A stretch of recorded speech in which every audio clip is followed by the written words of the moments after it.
Yeroo hin yaadamnetti qarshii yoo arganne akka carraa qabeessaatti of ilaalla. Funaanama viidiyoo har'aa yommuu ilaaltan garuu carraa jechuun maal akka ta'e isiniif gala. Duraan dursee baga irra deebiin gara chaanaalii Firaaf Miidiyaatti nagaan dhuftan. Viidiyoo har'aan namoota kaameeraa duratti du'a irraa hafan walitti qabee isiniif fideen jira. Chaanaalii kanaaf haaraa yoo taatan sabskiraayib gochuun viidiyoota amanuuf nama dhiban argadhaa. Viidiyoo kanas laayik gochuun jalqaba.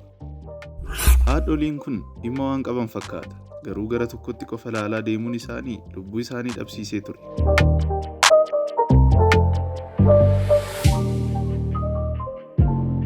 Atileetiin kun yeroon gammachuu isaa gara gaddaatti jijjiiramuuf ture. Garuu waaqni isa baaseera.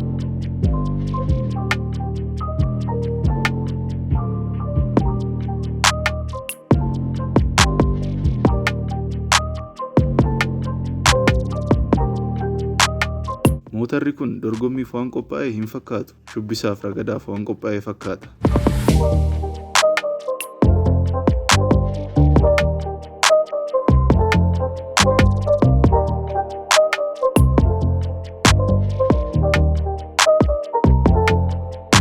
Hammuma xiqqoof hafe osoo wal argatanii yeroo jalqabaaf xiyyaarriif mootarri walitti bu'an jechuun seenaa hojjetu turan.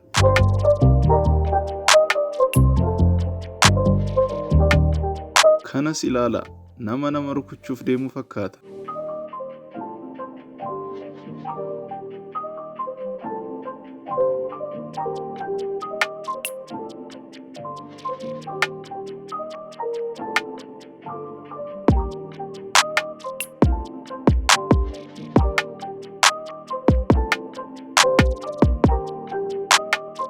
Waa'ee mootaraa kaasuun erga hin oolle kanas ilaala. Utaaluu isaan qofa jireenya isaa fufsiisuu danda'eera. Yeroo akkanas ta'ee bilbila haasa'a. Eenyuma laata ishiin? Tabba cabbii qabu irratti utaaluun du'uu yoo barbaadan qofa. Kana innaa waaqni isa oolchu malee du'eetu ture. Hiriyoonni isaa sinuma kolfu. Quufa malee utaalan malee hin caban namicha kanaaf ture.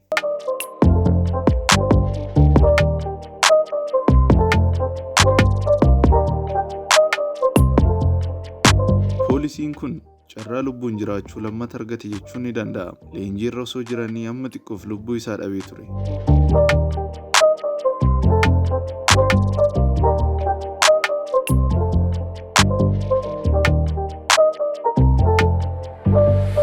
Namichi carraa qabeessi kun kaameeraaf mallattoo kennuuf xiqqoo as siquun isaa du'a irraa isa oolcheera.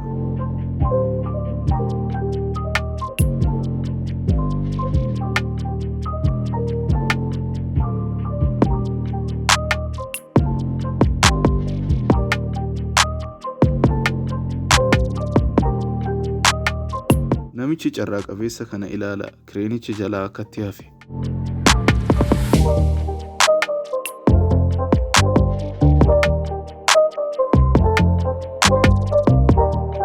Namichi kun ammuma xiqqoof bakakkaan rukutamee ture.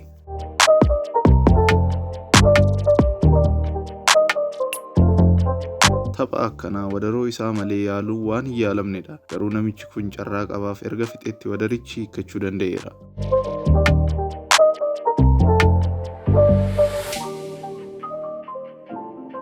Namichi kun itti siquu qofaan du'a irraa hafuu danda'eera.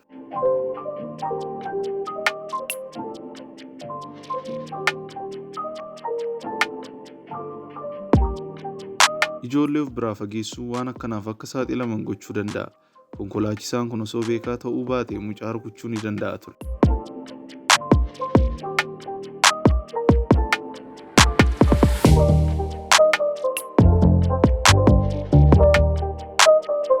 Namichi kun osoo paaraashuutii qabaachuu baate dogongora tokkittiin lubbuu isaa dhaba ture.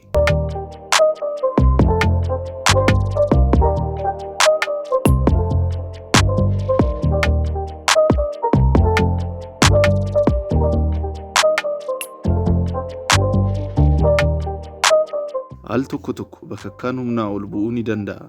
Taatee akkanaas uumuu ni danda'a.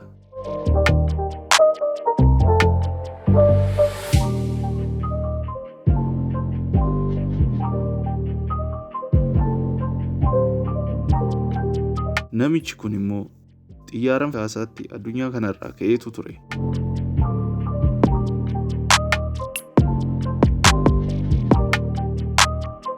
Gamoon ilaaltan osoo jigaa jiruu namoonni walitti qabaman ilaalaa turan.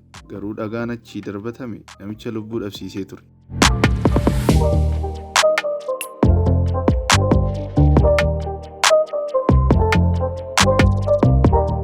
Namichi kun baay'ee carraa qabeessa.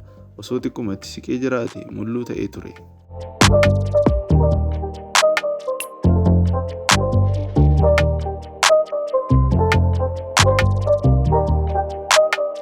Mucaan kun abbaa isaa rukuchaa tapha beesbool irraa baraare kana ilaala.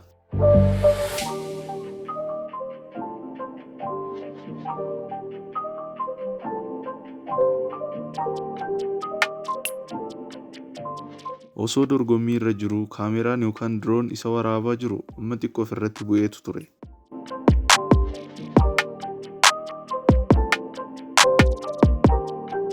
Ilaala, osoo walakkaatti bu'ee jiraate namoonni kun hin hafan ture.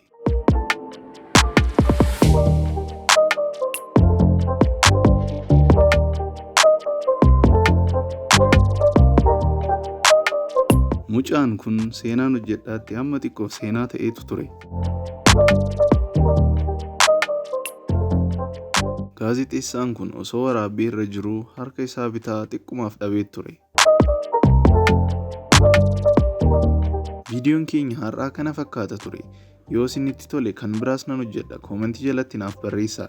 Laayikii fi sabskiraayib gochuun viidiyoota isiniif gadhiisnu hordofaa.